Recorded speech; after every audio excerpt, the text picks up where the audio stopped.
অপরূপ সৌন্দর্যের লীলাভূমি চট্টগ্রাম ঠিক না, চট্টগ্রাম থেকে অনেক দূরে, প্রায় 300 কিলোমিটার দূরে কক্সবাজার সমুদ্র সৈকত।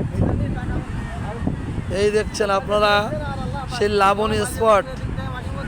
কক্সবাজার পৃথিবীর সর্বদীর্ঘ সমুদ্র সৈকত। দেখছেন কক্সবাজার লাবণী স্পট।